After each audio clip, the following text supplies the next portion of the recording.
Father Lyons, we understand that you are one of the very important anti-communist leaders in the United States.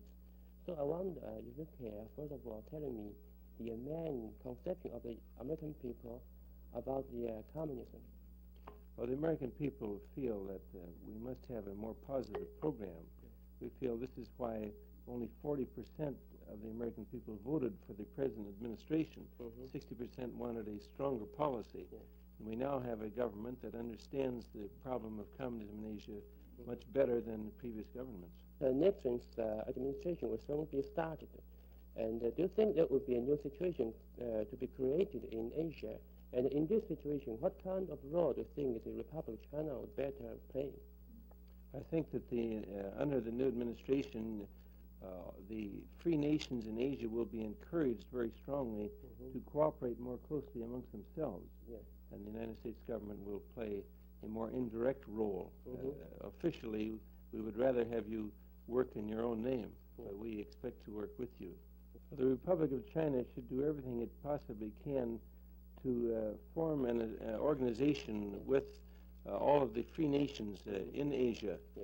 And we always heard that from the different ways of news report that Mr. Nixon usually stressed that Europe would be more important than Asia in his foreign policy. And we don't think that means that he neglects Asia. So do you have any explanation to this point? Well, he is concerned with the activities of Moscow, but our policy in Asia in the past has been ineffective. We have been in the longest war in our history in Vietnam, and the war should have been won very quickly. Mr. Nixon can strengthen the NATO in Europe and build bridges to de Gaulle in Paris, and still he will be much more effective in cooperating with the free nations in Asia. Thank you very much, Father Lyons. 潘博士，我想请教您，因为我们知道您也是在美国从事于这个民间的反共运动非常久了。那么，同时这次您是陪同这个 Father Lyons 一块儿到中华民国来的。那现在能不能请您谈一谈呢？就是您跟 Father Lyons 在美国过去这段时间里面从事这个反共运动的情形。我们在美国现在所做这个种种这个民间这个反共的工作有几项。第一项呢，我们是在美国进行这个推动自由太平洋这个总会的工作。自由太平洋的工作你们都知道了，因为这个比方在中国，在这个余种主教同周世光代表这个等等还有雷震远神父，还有这个其他这个很多位推进的工作，我不必再讲。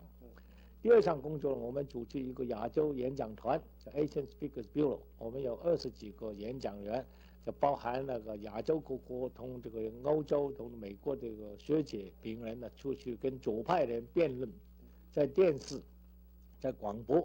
比方最近呢，我跟韩寿英辩论过3次，最后他逃走了。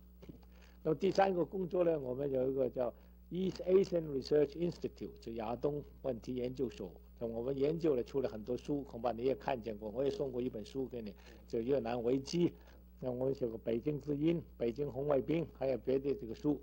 那么总共这个我们还有这个第4个就这个 Twin Circle Publishing Company， 就双川出版社。你也许问我为什么叫双圈呢？双圈就2个代表的2个意见。第一就是一个自由世界，一个是黑暗世界，一个是共产世界，一个是民主世界。你看我们最近出这个书大概有30几种，这个有30几种。那么除了这个以外呢，我们有个双圈这个周报，就 Twin Circle Weekly， 那么也是这个赖神父做这个总主笔的，并且也是他做社长兼总主笔。除了以外，我们也办电视，我们呢在这个美国有12个城市，每个礼拜这个半个钟头。除了以外呢，我们没有电台，但是有朋友的电台用我们的稿子，285个电台用我们的稿子，并且最近呢，美国这个军部也跟我们订合同预备用我们的稿子，大概这个我们最近所做的工作这样子。谢谢你看。